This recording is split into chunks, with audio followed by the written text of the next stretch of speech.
Hey everyone, this is your Cyber Path. This is the podcast that helps you get your dream cybersecurity job. I'm Kip Boyle, co-host with Wes Schreiner. We are people who have hired a lot of cybersecurity professionals, and we're here to share with you what we know. If you want to give us feedback on the show, or if you want us to answer your question on a future episode, go to the show page at anchor.fm/your-cyberpath. And when you get there, there's a message button. Click that and tell us what's on your mind.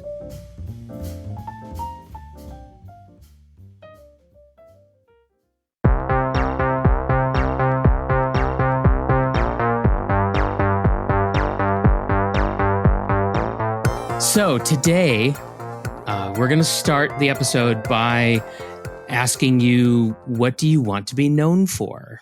Wes? What do you want to be known for? You know, that's a great question. My neighbors think our family's a little crazy, right? We've got kids of every color. We've got lawn tractor races in the backyard. We have peacocks that scream. And one time we had a 40 some high schoolers sleeping in hammocks back there for a week. So yeah, my neighbors, they know me for something. Whatever that be, they've decided what my reputation is. And I get to have a little bit of an opinion about what my brand is. My brand is what I put forth, but the reputation is what then I've earned by the experiences, the behaviors, the attitudes that others have seen from me. Sometimes we get to choose those things, right? And sometimes our reputation is defined for us, right? We can have a great reputation, like that person brings great ideas to the table, or I love their contributions. Maybe even they really work well with this team. They have the ability to get things done. They can influence anybody, anywhere. And then there's some reasons maybe you don't want to be famous for, right? But you might be known for. Maybe and you might not even realize it. Their lunch always smells like fish, right? They missed their weekly shower, right? They say it's not my job, or they define your job for you, right? Those folks tend to build an infamous reputation, and both the positive reputation traits and the challenging traits are ones that we can influence when we become aware of what we're doing and what our emotional intelligence is in that space. Right. Now, we've done a whole episode, a few episodes ago, we did a whole episode on reputation. So today we're not trying to redo that episode, but we are going someplace with this. Today we're going to talk about LinkedIn and what its role is with respect to your desire to get your dream cybersecurity job. So stick with us. That's where we're going. But we got a few other things we want to say first, right? So how do you discover what your reputation is, right? Well, that's not easy. And at work, one thing you could do is a 360 review. Have you done one of those, Wes? I have. It's where a 360 review is 360 degrees in a circle, and it takes a look at those who you work for, and then those who work for you, the people who work with you, and your self-assessment to really build a full 360 degree picture of what what your brand and reputation are looking like. That same kind of review happens. I probably have had 3 of them. Have you? Did you find them helpful in growing who you are and what you understood about yourself? Oh gosh, immeasurably. It's not easy though. I mean, it's not easy to hear some of the things that come back on a 360 review. Not that people are trying to be mean. I think people understand that you're trying to get better, and they respect that, and they want to help. But still, they're going to tell you some stuff that might not feel very good when you hear it. But how else will you know? I mean, that's kind of where I ended up, was like, if I don't do this, then this stuff's going to be hidden to me, and I'll have no opportunity to address it. And I really look at that as a gift, because those people are giving you the feedback to tell you how you came across. In an interview, it's very similar to a 360 review, except you don't get the feedback, right? That interview, you are very much meeting with your prospective hiring manager and their peers. You're meeting with the people you'll be working with and the staff that you may be supporting. It's a full 360, but you don't get the privilege of that feedback. So any feedback you get is gold. Hmm. Yeah, and a lot of people are nervous about giving feedback, especially if that feedback is going to be difficult, right? Nobody wants to be the bearer of bad news. That's not a fun role for people to play. But we're here to talk about LinkedIn and 360-degree reviews. I don't know, the Venn diagram, would there be any overlap? Absolutely, because as what do I say about myself is what I'm saying on LinkedIn, right? I say about myself at the resume and at Yep. LinkedIn, and those two pieces are 25% of that 360 review. And so let's take a look at that LinkedIn profile and what it is we put out there, because that's the starting place for many career discussions. Right. Yeah. I mean, I don't think you would probably. I think it would be a disservice to yourself. You would be disserving yourself if you didn't have the best LinkedIn profile that you could make. But what we want to do today is we want to talk about what are the limits of what that profile can do for you, and maybe some of the missteps, right? Some things that you might want to think long and hard about before you add it to your LinkedIn profile. So the key word for today is thoughtful. This is the place to be thoughtful about your brand. It's the place to be thoughtful about what you say. What you do put out there will be thought about. And so please be thoughtful in your presentation, right? We're going to begin by looking at what does your LinkedIn page say about you, right? This is the one that creates your profile page. And I'm going to say make it professional. This is easy stuff, folks. Represent yourself well and be thoughtful. You can do a picture, you can do an avatar here. There's no legal boundaries on what we do with pictures or avatars in the LinkedIn space. So you're allowed to do that. Right. In fact, I encourage you to be personalized in one way or another. Just decide how transparent you want to be on this tool. Get help with a good presentation if you need it, right? Whether that's a friend or a professional service, get help with presenting well on LinkedIn, right? There's a lot of great tutorials online on YouTube. Some people know what they're talking about, some they don't. So be careful, but there's a lot of information out there. You can plan your summary statement, right? This one is really important because it follows you everywhere your title and your name goes, right? That summary statement is the first thing people look at. Tell it well, right? This is your story. Probably do it in a first person voice because it's really you talking about what it is that you like to do, you do well, and you want to do in the future. You know, what I like to see here is I like to see people talking about the problems that they help to solve. Um, I think that puts the right focus um, on what this person's value is on the job. So I tend to enjoy the summary statement written in that way. Do you have a way that you prefer to see it, Wes? Uh, I think that's a great way to go. I have that Venn diagram of the things I like to do, the things I'm good at, and the things that I want to do in the future, and find that center spot. Mm. But I can understand why you would go that way as well, right? Yeah, I just think there's more ways. You know, there's multiple ways that you could do this, and so yeah, just putting that out there. Now, there's a lot of little stuff, right? There's a lot of little things a lot of little easy things that you want to take care of on your profile, because that's going to tell people how thoughtful, because that's the word of the day, how thoughtful you've been about your profile, right? So, like, one thing that's super easy is get a custom URL. My It's gosh, free. that's super easy. And when somebody doesn't have that, it makes me wonder. I'm like, why didn't they get one of those? You can when you put your name up there, you can put your name up there as Wes Schreiner, CISSP, or you can put it up with a certificate or a title that you want to put up there, or maybe you just want to be a simple name and leave the certificates and titles behind. Both are okay. It really depends on how you want to approach it. There's not a right answer here.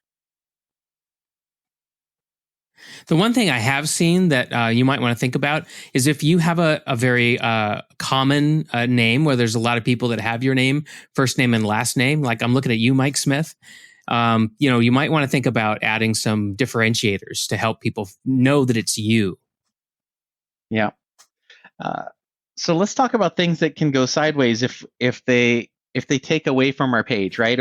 Or if they become more interesting than we are on our page, right? Should I have a background photo? Mm. Sure, you can have a background photo. Just don't make it more interesting than you on your page, right?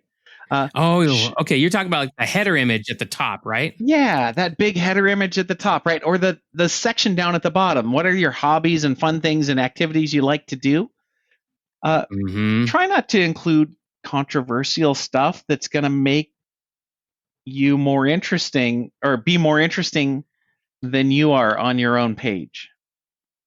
How would you say that, Kip? Is that about right? Yeah, maybe.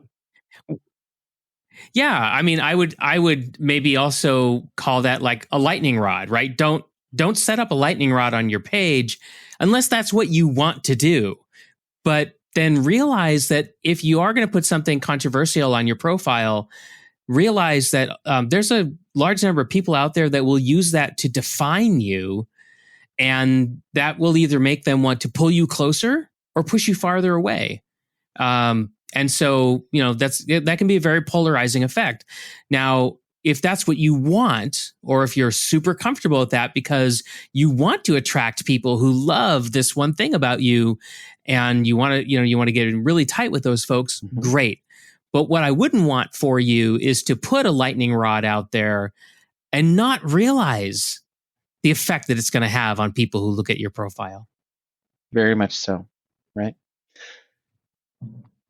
When I look at the next section, the skills and endorsements, right? That's something we can manage much more actively and aggressively than we have, and I think it really benefits us. Very much we can choose our top 3 skills that we want to emphasize. We can bring those skills to the top, we can highlight them, and we can ask for endorsements from people that we know and trust to endorse us for those skills, right?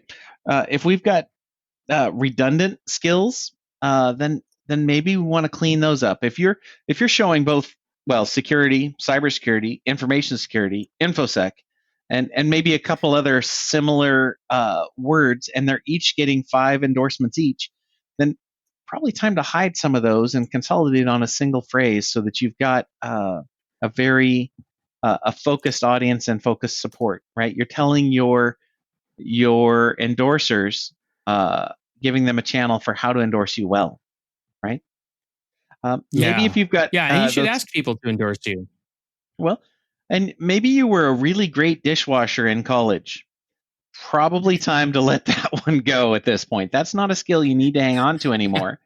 So let's maybe hide that one or get rid of it so that it's not emphasized on your page. Let's keep the skills to the things you want to tell the world you're good at, and that the world can say, yes, you are really good at those things. I like that. Related to those skills and endorsements, I'm really not a fan of the skills assessments that are out there. When we're doing cybersecurity, we could maybe measure your Linux or Windows operating system skills, but we can't really measure your security, your organizational or discipline skills, your drive, your enthusiasm. This whole skills assessment is not a feature I really am a fan of in LinkedIn, and I would say step past it, and it won't cost you anything when you do. This may be something useful to other industries, people pursuing completely different types of jobs. If there's a specific type of machinery that you need to learn to know how to operate, maybe a skills assessment, and that would be helpful for you. If you make your living with Photoshop or some other specialized piece of software, or something like that, then that might be useful. But just because it's available to you doesn't necessarily mean you should be using it. So think twice about that. And I currently I don't see any use for it for helping me to screen candidates. So I'm with you on that, Wes. And then I'm going to keep us moving here because we're having fun, but we're halfway through already. So I want to keep us running. Okay, all right. The next thing is really what do I want to say about myself on the public internet about my skills at a specific job or a specific company, right? Sometimes I'm listing the exact company name, where their address is, and then I'm also starting to tell you what specific security tools I worked with at that company. Not sure that's a good plan, right? If that company's not advertising that they work with SailPoint or CA or whatever their identity management is, then it's not your responsibility to tell the world what their identity management solution is either, right? So let's keep that information on the resume where it's privately delivered to a specific individual for the purpose of job skill assessment. But let's keep the public open web page limited to just general information about companies and skills. It's an easy mistake to make, right? Because you think that LinkedIn is your resume, and you just don't really think about what are you telling other people, particularly people who are trying to learn more about your employer.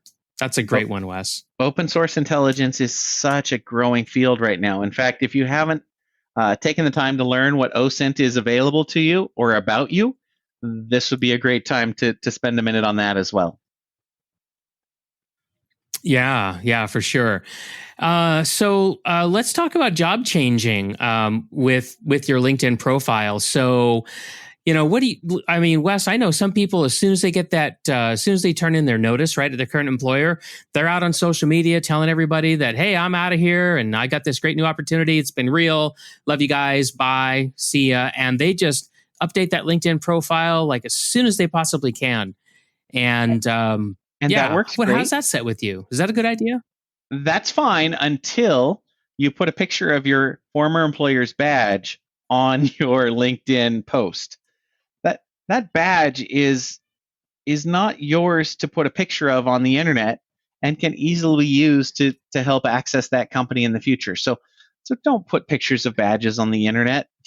Right? That's the first thing I'll add. Great post, tell everybody you love them and you wish them the best and they get to wish you the best.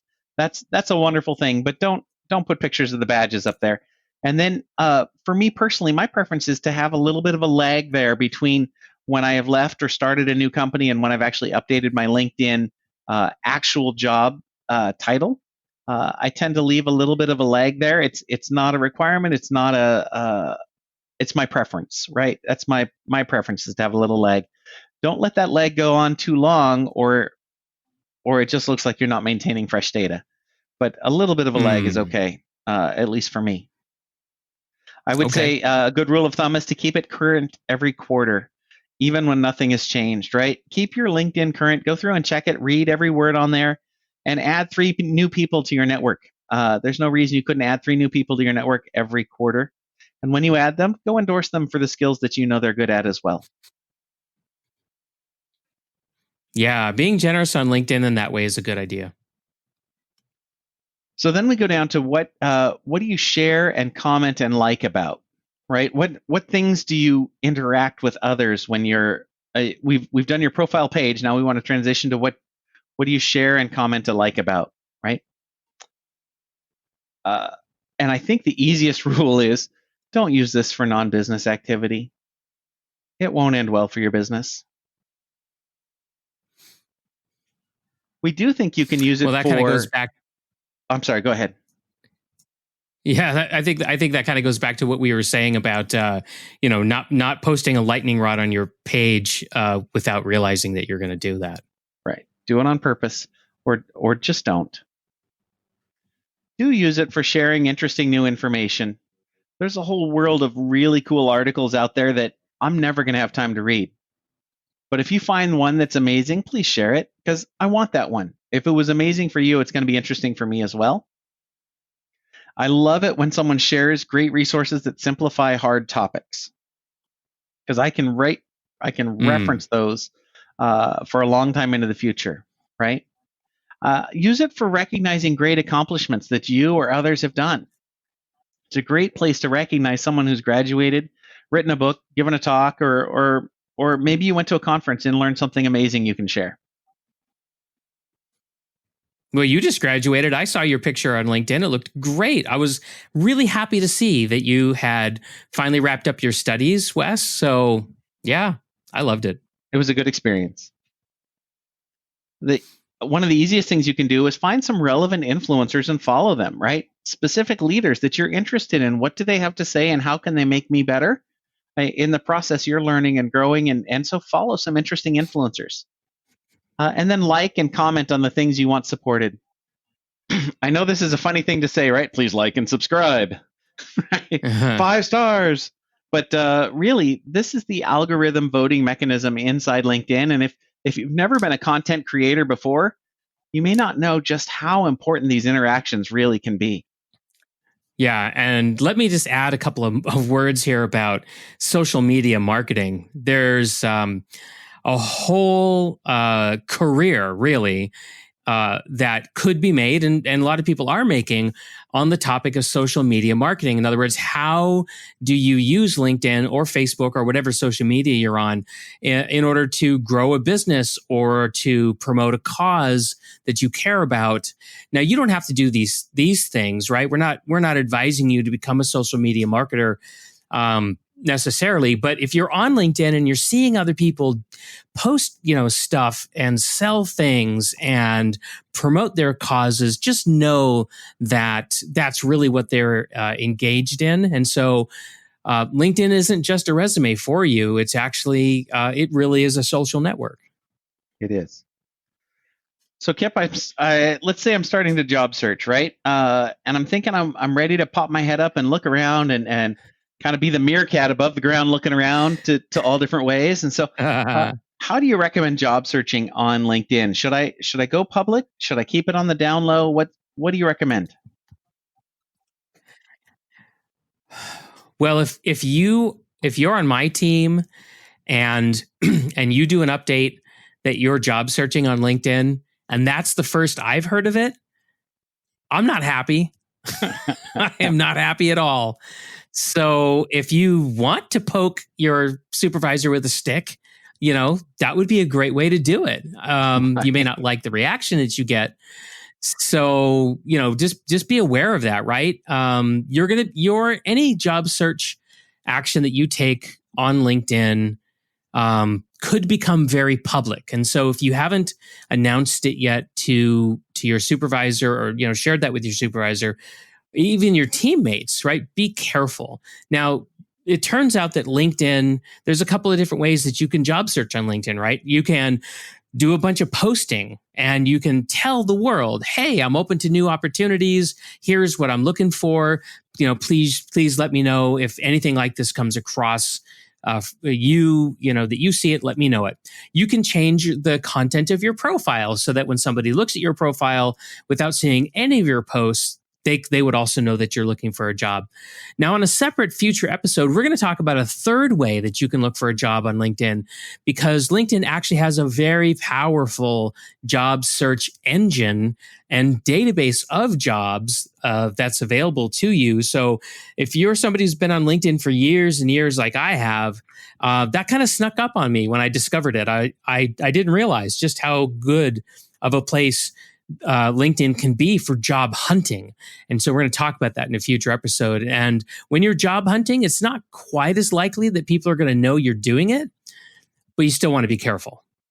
So speaking of job hunting and what we do when we're on the bench, if you are on the bench and you're actively looking for your next role, you might want to update your headline to say, I am looking for my next opportunity, right? Or maybe your headline says risk analyst looking for FTE opportunity, right?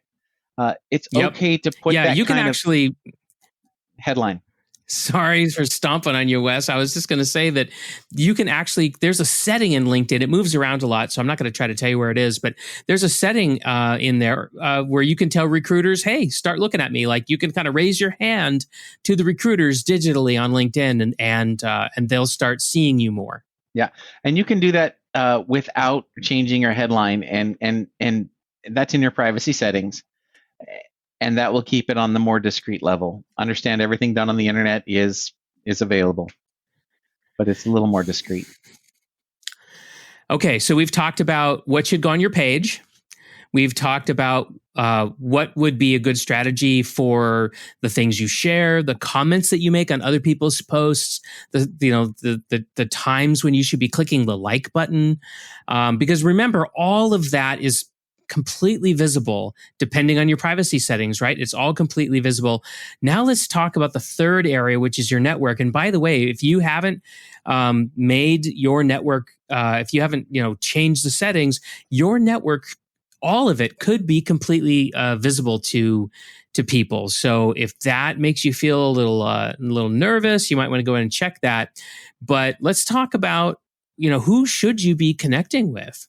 So, Wes, you have any thoughts about who I should be connecting with? Because there's more than one way to do this.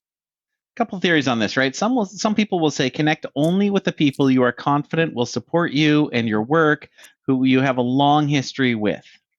And then there's another theory that is connect broadly and win those you can on the way, right? And I think that's going to really depend on who you are and your personality, right? You go with what is best for you on that one. I can't tell you the answer, but I can say a rule of thumb is you need to have at least 50 connections. You can do that. You can pick 10 people from the last 2 years and 10 people from the 2 years before that you've worked with and get to 50. Get to 50. You can do that. Then you can join some groups of like-minded folks. So why is 50 so important? Because that gets you group entrance. Well, it does. It gets you some group entrance. It also establishes you as a consistent user and player on LinkedIn, as opposed to possibly a fly-by-night profile. It establishes your profile as being more valid or more accurate than maybe an identity theft profile of some sort.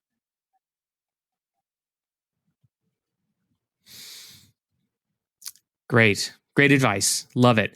Let me say something about who you should connect with. There's a whole group of people on LinkedIn called Lions. Have you heard of that, Wes? I have. Those are LinkedIn open networkers. Yeah, that's right. And so when LinkedIn was first launched many, many years ago, one of the things that happened was there was a whole bunch of people, early adopters, and they believed that LinkedIn should be that connections on LinkedIn should be very, very permissive. That anybody should be able to connect with anybody without permission, without invitations, and so on. And these are people who just believe that everybody should be connected with everybody, and maybe more of a Twitter ethos, right? Than what LinkedIn is now, but you'll still run across people like that. But I will tell you this: we do know from research, from data, that your second degree connections or your loose first degree connections can be a tremendous source of new opportunities for you. So I know some people are very against connecting with people that they don't know. But I want you to think about connecting with people that you don't know because it's going to reveal opportunities for you in the future. I mean, that's just the way human networks work. So, Kip, I had a post recently that went viral. I have, it was my graduation post, and I have so far 72,000 views of that post. It's amazing. It's just amazing and interesting to me, because that's not really a goal of mine to have high views or any of that. It's also generated 86 new invitations for connection on LinkedIn. We got to think about how we accept or decline those invitations, and it's really, part of it's going to be, are they obvious fake accounts? Are they data miners? Mm-hmm. We can take a look at that and see, oh, well, that's just a salesperson networking from another side of the country who doesn't have any interest in my business or my organization. They're just using me to look at my network to see who they can talk to in my network. That's not somebody that I need to network with, right? If it's a fake account, I'm not going to network with it. If it's and I may have networked with a few of those on the way, but not intentionally, right? Another one is, I get sometimes invitations with inappropriate pictures as their profile. Just not interested in that. That's not good for me. That's not good for my reputation. And so I just let those go as well. Don't be fooled. Don't take the bait. Stay with the people that look like healthy contributors in the industry. Yeah. And one of the ways you can determine whether you should accept a connection request from somebody you don't know is how many connections do you have in common. So if I see somebody I've got 91 common connections with and I'm not connected with them yet, fix that. I probably should be open to connecting with them. Indeed. Yeah. Indeed. So we talked a little bit about endorsements, skill endorsements. They're cheap and easy to give. In your network, you can also give endorsements. In fact, you can be generous with them. You can endorse a person for 4 or 5 things in one shot. It takes less than a minute to endorse them for 5 things, and there's no penalty, right? There's no penalty if you endorse them for something that they are mostly good at but not aces at. And there's always a win for them in that you're telling the world that they're reasonably good at this skill. And in the same way, reciprocate. If someone's endorsed you, then please go back and endorse them as well. That's only appropriate when we're talking about who's doing things well at work, and endorsements of skills are some of the currency we use. Recommendations are the next step. And that includes writing recommendations. Yeah. I was just going to say, let's talk about writing them. Yep. So recommendations are hard, and we can write a recommendation. Sometimes it's worth checking with a person first to see what they want to be recommended for, or what they want their reputation or brand to be about. And sometimes it's just a blanket recommendation that says, I've worked with this person and they're solid, and I want them to carry my stamp for as long as they would like, right? Yep. My advice to a young person in their career who's trying to figure out how to build their profile in LinkedIn, how to build their career and their profile in this industry, start writing recommendations for some folks, but don't do the I scratch your back, you scratch mine method of if I endorse you, Kip, then you endorse me, and we both get endorsements. That's going to be very transparent on LinkedIn. It's very transparent because they put them right now just on the left and on the right, so you can see, well, is this a mutual endorsement or is this a one-way recommendation? What does it look like? My suggestion instead would be, if you're just getting started, have a group of 3 of you, and person A endorses or recommends person B, and person B recommends person C, and person C can recommend person A. And that way each of those recommendations can be sincere, they can be applied, and it's not obvious to the algorithm that we planned this a little bit to grow our careers. That's a great recommendation. It's kind of the anti-algorithm approach. So that brings us to the ends of when you do build a network, choose your network wisely, and then recommend and endorse appropriately so that you've got an interactive network. Of those 86 people that have sent me invitations, I'm not just going to accept their invitation and say, thanks for reaching out to me, bye. I'm probably going to choose several of them to engage in a conversation and build a relationship with, so that in the future we can help one another, and we do have a basic understanding of who we are and how we're positioned to move this industry forward, and hopefully forward together. Yeah, when I get a connection request and I think the person on the other side is very interesting, I will accept the request, but then immediately send them a note thanking them for connecting with me, but then asking them, hey, what's a super interesting problem that's front of mind for you that you're working on right now? And then I share what mine is, so that I can immediately open up a warm dialogue with them. And it often doesn't go very far past that. But what it does do is it kind of, sets a tone for future interactions we're going to have with each other, because there's going to be a message history on LinkedIn. And when that person comes back to me, they're going to go, oh yeah, he asked me about that problem that I was working on. That was cool, right? Just, it's going to feel better. So that's a technique that I use that I think makes a difference. That's a great tip, Kip. And I think with that tip, we should probably wrap it up, because we've covered a lot of ground today. I do want to summarize that LinkedIn is a useful tool, but it is not your job search. You'll need to do more. I want to remind you that being thoughtful is the word of the day. If you aren't thoughtful, you might not create the image you want projected. And then lastly, I would say be an eager learner. You're growing yourself, and hopefully you're growing those around you. And you can use LinkedIn as a place to reflect that growth as you go. You'll be glad you did, and your prospective employers might just see that too. This has been a very good episode. Listen, so as I said before, we're going to have a future episode where we're going to talk about how you can hunt for jobs on LinkedIn. So that's coming up. But that's all we have for this episode, right? So listen, as we close it out, I just want to remind you that if you've heard about Steve was and still is a former student of ours. He went and took our masterclass called How to Get Your Dream Cybersecurity Job as Told by Hiring Managers. And he did that back in April. And before he even finished all the lessons, he got his dream cybersecurity job. And his story is very inspiring, and I invite you to check it out. And so if you want to hear about Steve, go to yourcyberpath.com/Steve, STEVE, and hear about how this course changed his working life. So until next time, remember, you're just one path away from your dream cybersecurity job.